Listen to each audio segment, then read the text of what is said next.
Welcome. এই ভিডিওতে আমরা আলোচনা করব মাল্টিপ্লেক্সার রিলেটেড একটা প্রবলেমের। তো এই প্রবলেমটা লক্ষ্য করো, এখানে যে কোয়েশ্চেনে প্রোভাইড করা আছে যে the Boolean function realized by logic circuit shown in the figure, মানে কোয়েশ্চেনে একটা ফিগার দিয়ে দেবে, এরকম ফিগার একটা দিয়ে বলছে যে তাতে যে লজিক সার্কিট দেওয়া আছে সেটাকে, যে লজিক সার্কিট এরকম একটা দেওয়া আছে কোয়েশ্চেনে, সেটাকে রিয়েলাইজ করতে বলছে, মানে আউটপুটের যে ভ্যালু সেটা নির্ণয় করতে বলছে। তো একটা মাল্টিপ্লেক্সার দেখো, এখানে যে ছবিটা আছে সেই ছবিতে প্রথমে একটা মাল্টিপ্লেক্সার আছে। এই মাল্টিপ্লেক্সারটা কত? 4:1 মাল্টিপ্লেক্সার, মানে এখানে 4টে ইনপুট আছে এবং একটা অবশ্যই আউটপুট আছে। মাল্টিপ্লেক্সারে অলওয়েজ একটাই আউটপুট থাকে, এবং যেহেতু 4টে ইনপুট, এখানে নাম্বার অফ সিলেক্ট লাইন্স হচ্ছে দুটো, এই একটা এবং এই একটা, এবং সেই সিলেক্ট লাইন হচ্ছে S1 এবং S0। এই সিলেক্ট লাইনগুলোর ভ্যালুও বলে দেওয়া হয়েছে কোয়েশ্চেনে, এ এবং বি। S1 হচ্ছে এ এবং S0 হচ্ছে বি। এবং এই যে ইনপুট লাইন, সেই ইনপুট লাইনের ভ্যালুগুলো লক্ষ্য করো। প্রথম ইনপুট লাইন I0, তাতে কত প্রবেশ করেছে? সি। দ্বিতীয় ইনপুট লাইনে প্রবেশ করেছে ডি। তৃতীয় ইনপুট লাইন I2, সেখানে কত প্রবেশ করেছে? সি এর পরে একটা নট গেট, মানে এখানে কত ঢুকেছে? C complement. এবং যে চতুর্থ ইনপুট I3, সেখানে কত প্রবেশ করেছে? C complement and D complement. কীভাবে না, এখানে দেখো, এটা হচ্ছে সি, এটা একটা বাবল চিহ্ন আছে, এর অর্থ এখানে হচ্ছে সি কমপ্লিমেন্ট হয়ে যাচ্ছে।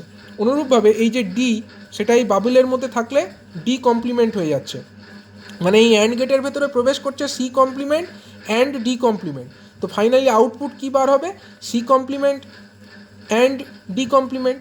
মানে I0 equal to C, I1 equal to D, I2 equal to হচ্ছে সি কমপ্লিমেন্ট, এবং I3 ইকুয়াল টু হচ্ছে C complement and D complement. এটা কিন্তু কোয়েশ্চেনে এইরকম ছবি দেওয়া থাকবে, তোমাদেরকে এটা ক্যালকুলেট করে নিতে হবে। I0, I1, I2, I3 কীভাবে নির্ণয় করবে সেটা কিন্তু তোমাদেরকে ক্যালকুলেট করে নিতে হবে। এখানে এবার বার করতে হবে সেটা হচ্ছে ফাংশন অফ ABCD আকারে যে আউটপুট আমরা এক্সপ্রেশনটা পাবো সেটাকে লিখতে হবে। তো প্রথমে এটা লেখার জন্য আমাদেরকে যেটা করতে হবে সেটা হচ্ছে এর আউটপুট ইকুয়েশনকে লিখতে হবে। তো 4:1 মাল্টিপ্লেক্সারের ক্ষেত্রে আউটপুট ইকুয়েশন কি হয়? আউটপুট ইকুয়েশন দেখো, যখন আমার সিলেক্ট লাইনের ভ্যালু দুটোই 0 হয়, মানে S1 ইকুয়াল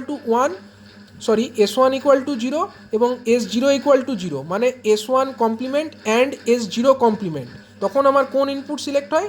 I0 সিলেক্ট হয়। মানে প্রথম কন্ডিশনটা হচ্ছে S1 complement and S0 complement and I0।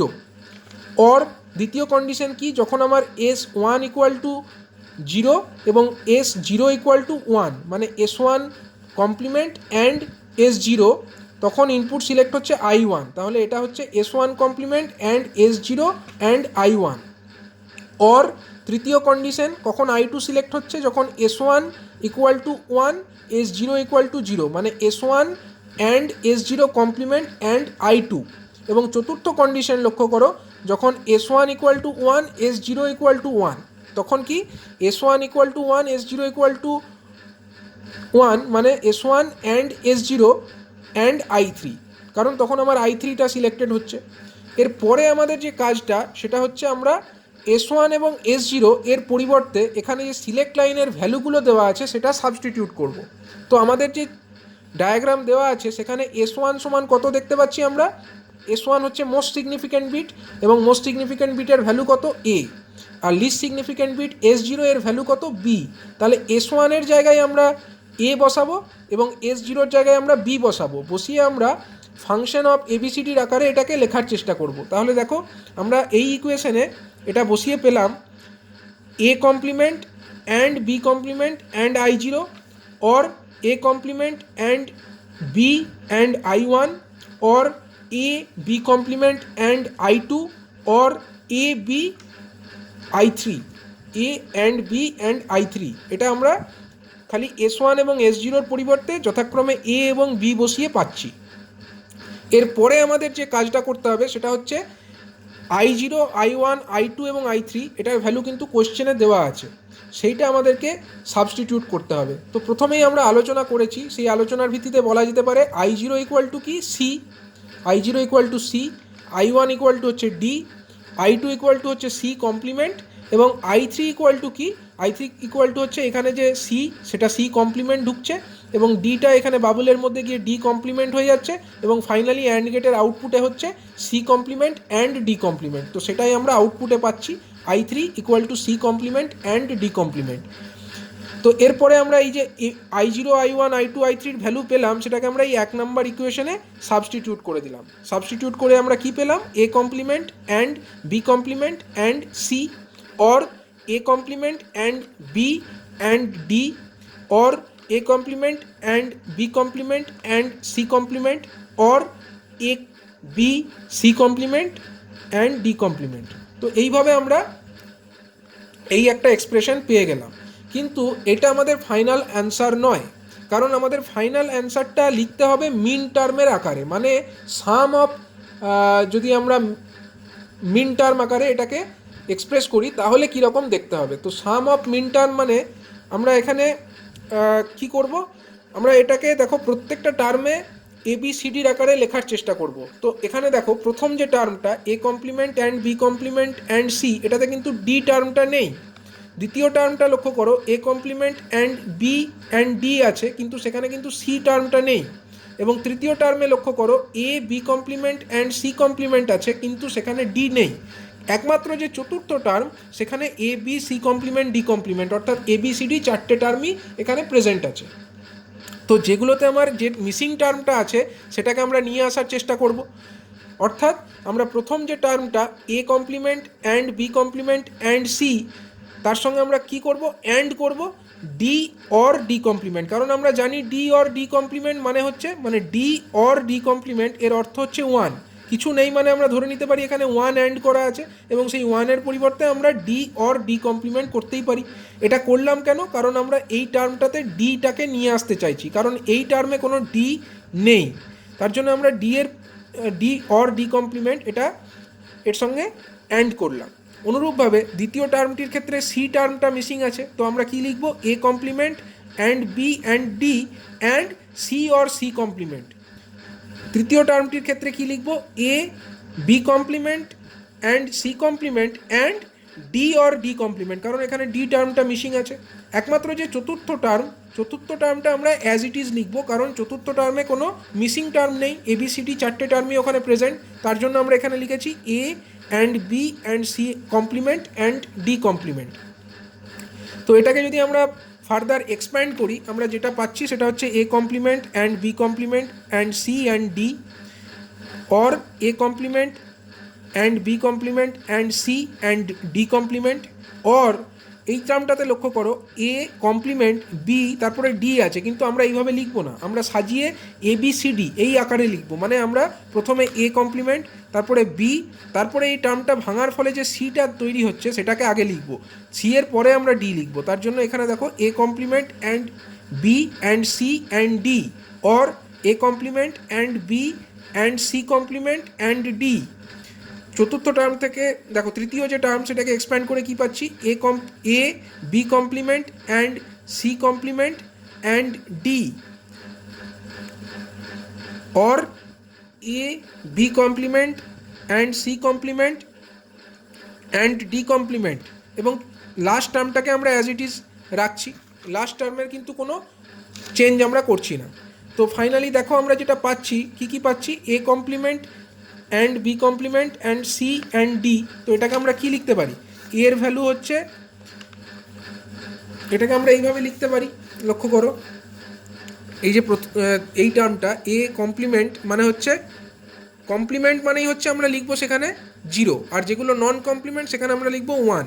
মানে প্রথম টার্মটা আমার 0, এ কমপ্লিমেন্টের জন্য 0, বি কমপ্লিমেন্টের জন্য আবার 0, আবার সি এর জন্য হচ্ছে 1, কারণ সি তো নন কমপ্লিমেন্ট, ডি হচ্ছে 1।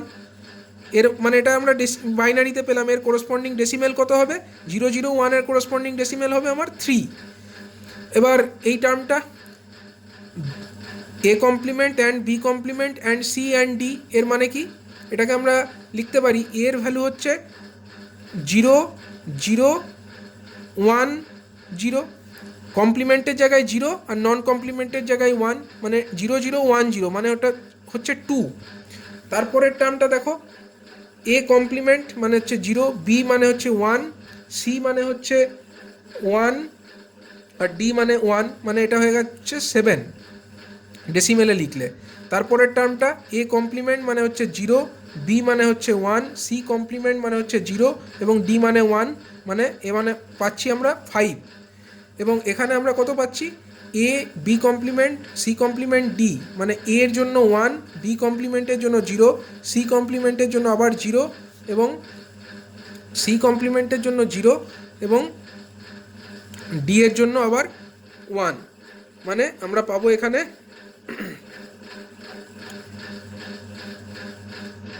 আমরা এখানে যা পাচ্ছি সেটা হচ্ছে 9।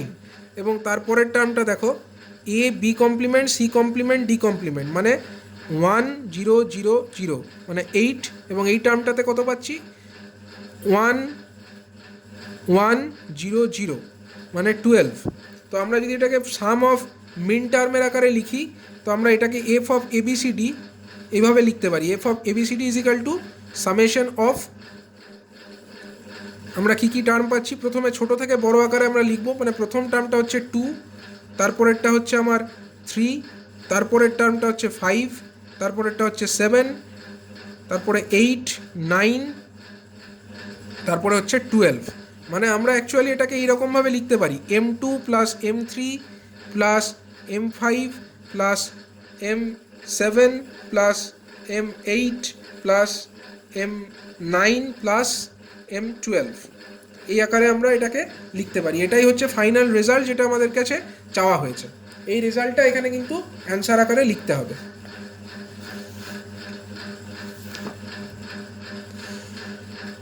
এবারে দেখো, যদি এই এক্সাম্পলটাই, এই সেম এক্সাম্পলটাকেই যদি আমরা আরও অন্যভাবে দেখতে চাই, অর্থাৎ যদি এখানে বলে যে ফাংশন এফ অফ ডিসিবিএ, মানে এখানে আগের কোশ্চেনে অ্যান্সার চেয়েছিল এফ ফাংশন অফ এবিসিডি আকারে লিখতে বলেছিল। যদি আমাদেরকে কোশ্চেনে বলে ফাংশন অফ ডিসিবিএ এই আকারে লেখো, তখন আমরা কিভাবে সলিউশন করব? তখন এই স্টেপ পর্যন্ত, মানে আপ টু দিস স্টেপ, এই স্টেপ পর্যন্ত যে আমাদের কাজটা পুরোপুরি সেম হবে, পুরোপুরি সেম আকারে আমরা এই পর্যন্ত তো লিখবই, আগেরটার মতোই স্টেপ ওয়াইজ ফলো করে আমরা ফাংশন অফ যেটা নির্ণয় করেছিলাম, আউটপুটটাকে function of input and select line হিসাবে যেভাবে লিখেছিলাম সেইভাবে এই পর্যন্ত আগেরটার সঙ্গে সেম হবে। পরে যে কাজটা আমাদেরকে করতে হবে, পরে আগের স্টেপে আমরা যেরকম করেছিলাম আগের প্রবলেমটিতে, যে মিসিং টার্মগুলোকে আমরা নিয়ে আসার চেষ্টা করেছিলাম, এখানেও সেটাই করব। এখানে যেমন প্রথম টার্মে মিসিং টার্ম কী আছে, ডি আছে, তো তার সঙ্গে এই টার্মটির সঙ্গে আমরা অ্যান্ড করব কাকে, ডি অর ডি কমপ্লিমেন্টকে। এখানে মিসিং টার্ম কী আছে, সি আছে, তার জন্য আমরা এর সঙ্গে অ্যান্ড করব সি অর সি কমপ্লিমেন্ট। মানে এই স্টেপ পর্যন্ত আমরা আগের প্রবলেমের মতোই করতে পারি, কিন্তু এই যে স্টেপটা, মানে এই যে স্টেপ ইকুয়াল টু আকারে আমরা যেটা লিখছি, এখানে আমরা কি লিখেছি, প্রথমে এ, তারপরে বি, তারপরে সি এবং তারপরে ডি লিখেছি। কিন্তু এক্ষেত্রে যেহেতু ফাংশন চেয়েছে অ্যাজ এ ফাংশন অফ ডিসিবিএ, তখন কিন্তু আমরা প্রথমে এ, তারপরে বি, তারপরে সি, তারপরে ডি লিখলে হবে না। মানে তখন আমাদেরকে যেটা করতে হবে, প্রথমে আমরা ডি এর টার্মগুলোকে লিখবো, তারপরে সি, তারপরে বি এর টার্ম এবং তারপরে আমরা এ এর টার্মগুলোকে লিখব। অর্থাৎ এই প্রবলেমে যেটা আমাদের ফাংশন বেরিয়েছে, আমি ওটাকে দেখাচ্ছি কিভাবে সলভ করতে হবে এই ধরনের প্রবলেমকে।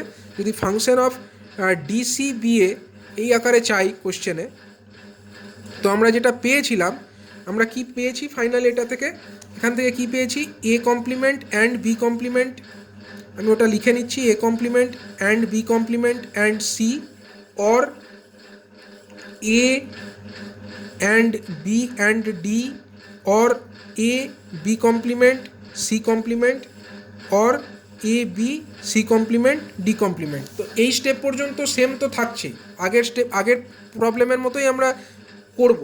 পরবর্তী স্টেপটাও সেম থাকবে আগের প্রবলেমের মতোই, অর্থাৎ মিসিং টার্মগুলোকে আমরা নিয়ে আসার চেষ্টা করব।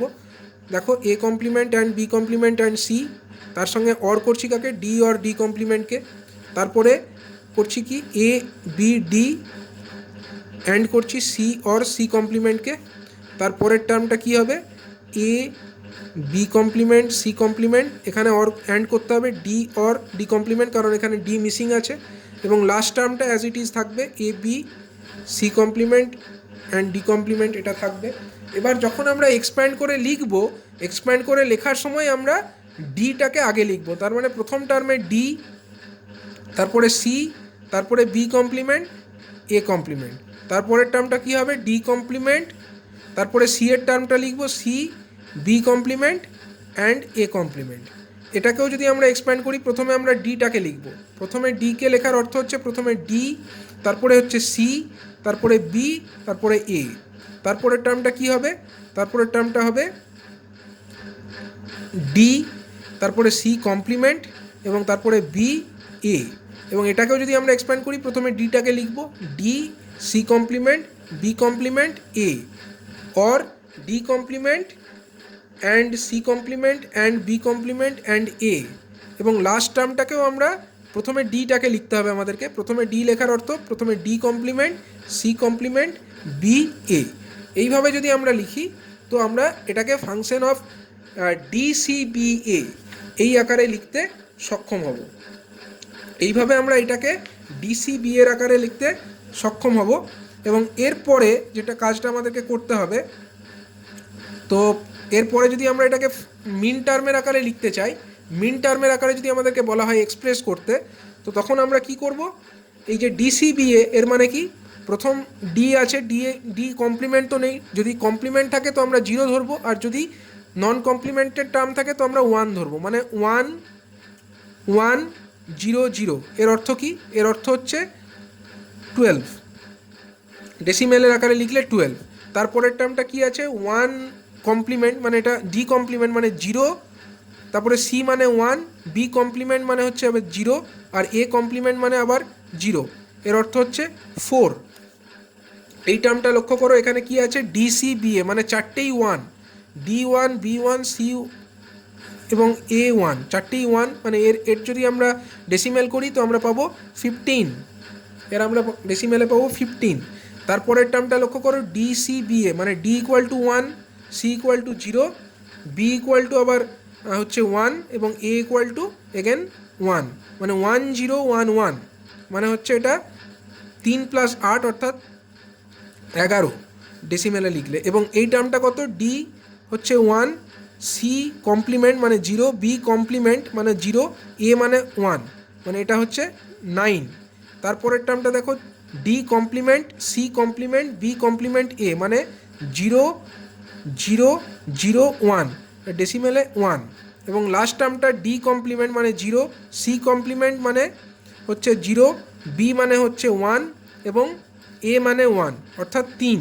যদি আমরা এটাকে মিন টার্মের আকারে লিখি, ফাংশন অফ ডিসিবিএ, যদি আমাদের কোশ্চেনে বলে DCBA as a sum of min term কীভাবে লিখবে, তখন আমরা এইভাবে লিখতে পারি এম, এবং আমরা ছোট থেকে বড় আকারে লিখব। মানে প্রথমে হচ্ছে 1, তারপরের টার্মটা কি আছে?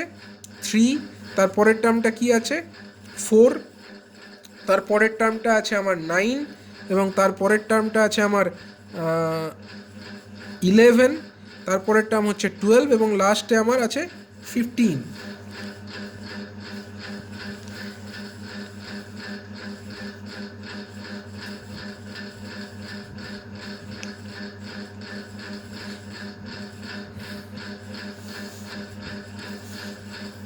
তো এইভাবে আমরা এই টার্মটাকে as a sum of min term, যদি আমাদের কোশ্চেনে ফাংশন অফ ডিসিবিএ বলে তো আমরা এইভাবে করব। এবং যদি আমাদেরকে কোশ্চেন এরকম বলে আগেরটার মতো ফাংশন অফ এবিসিডি, তো আমরা আগে যেভাবে যে পদ্ধতিতে করেছিলাম সেই পদ্ধতিতে এটা সমাধান করতে পারবো।